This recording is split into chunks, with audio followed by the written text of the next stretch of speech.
freefincal, and as an investor, I think it's important for everyone to ask, am I suffering from small exposure syndrome? Well, let me explain. So, a syndrome is a set of symptoms or behavioral patterns or traits that correspond to a particular mental or physical condition. And there are many syndromes when it comes to investing. There's the tax saving syndrome where people only worry about saving tax. Then there is a safety first syndrome. They only want assured returns. Then there is the let me look at my portfolio every day syndrome. Then there's even a excess financial literacy syndrome where suddenly they realize the importance of managing money right, and they want to micromanage every possible thing. They will ask, where should I how should I invest to maximize returns on my investment? What is the best day to start an SIP and so on. So that's excess financial literacy syndrome. Similarly, there is a small exposure syndrome, and let me explain. So let's say you have a monthly expense of 40 to 50,000 rupees a year. I mean a monthly expense of 40 to 50,000. Sorry. So you expect all these expenses to persist even beyond retirement. So that means, like for 40,000 rupees a month, the annual expenditure is about 5 lakhs roughly, right? About 4.8, 5 lakhs, a little bit more than that if it's 50,000. Now, many people have asked me, I am in the 30% slab.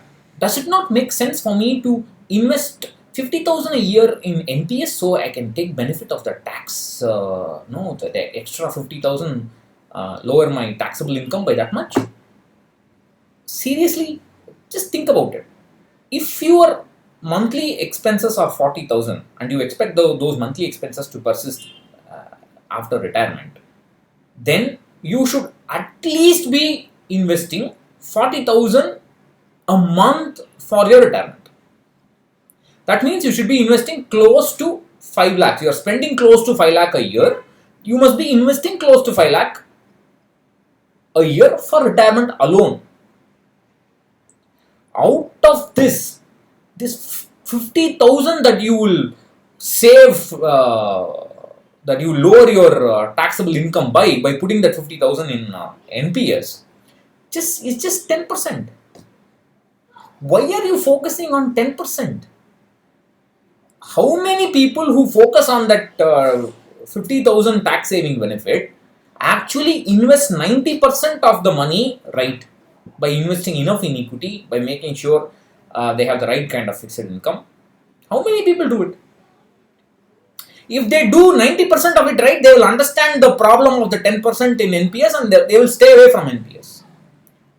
So focusing on small things and paying too much attention to instruments and details that will not have a great impact on your portfolio is called small exposure syndrome.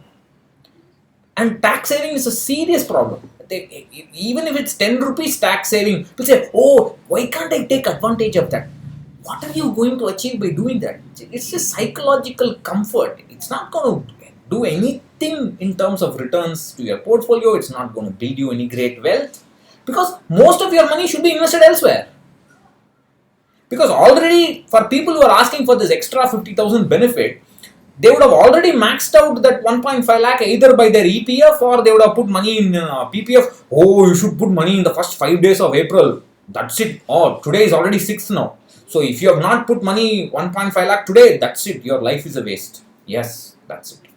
So I think we should stop thinking and obsessing over trivialities like this. That's what I mean by small exposure syndrome. It doesn't stop with NPS. There are many things. Suddenly you see a small finance bank at, oh, they are giving 9% FD. Why can't I have small exposure to it? What will that small exposure do to you? If you are so interested in earning 9% from a fixed deposit, put most of your money there. Do you have the guts to do it? No. You are worried. You know that something is wrong if they are going to give you that much return. That means there has to be a risk associated. You're not going to put most of your money there. You're going to have a small exposure. What do? First of all, that small exposure is not going to make a big difference to your wealth. Then why are you going to put it? You're anyway going to pay tax as per slab. Most even that 9% is only on paper. You take away the tax, it's going to be lesser. And anyway, your exposure is less. I mean, delta X, small changes. What difference is it going to make in your life? That's not just small finance, many things. For example, they've just started a new real estate investment trust. Why can't I have small exposure in that? Why can't I have small exposure in international stocks? Why can't I have small exposure in gold? All this happens because you read news that itself is a mistake in the first place. Then they say the X instrument has given great returns last year. Then they go to the forum and ask, why can't I have small exposure in this? It's not going to make any great difference in your life. Focus only on actions that make a great impact in your portfolio, in your returns, in your wealth. It can be a positive or a negative impact, but at least if it is a negative impact, you can correct it. If you are going to keep adding small exposures here, small exposure there, small exposure there, it's like, it's like a dog who's been taken out for a walk. He just goes and sniffs around everywhere. If that's the kind of, then look at your portfolio. It's a complete mess. If you have small exposure here, look at the asset allocation. What happens? The assets which have to be high, for example, equity, when you are far away from your goals, will reduce. You have small exposure in small finance banks, small exposure in REITs, small exposure in real estate. I don't know how you can have small exposure in real estate, but some people have asked me. Small exposure in golds.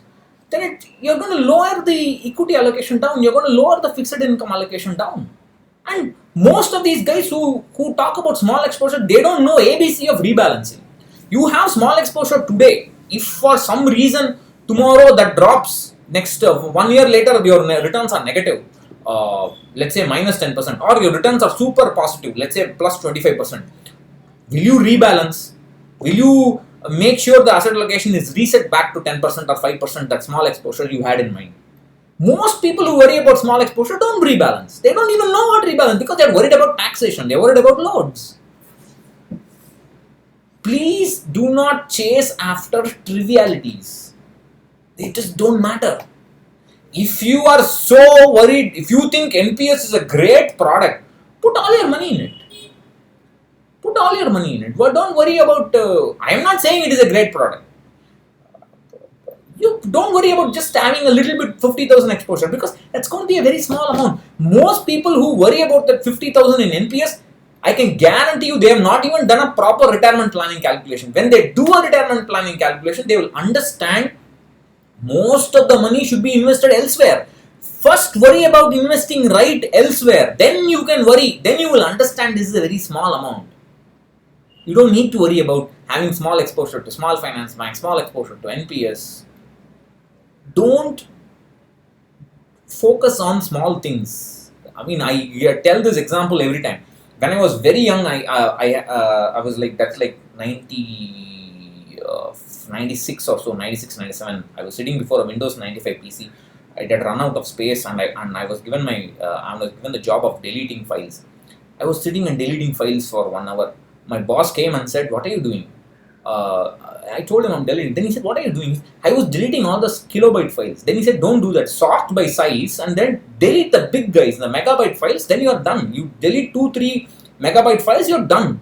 Why are you deleting all the kilobyte files?" So that's focusing on trivialities. Don't invest like that.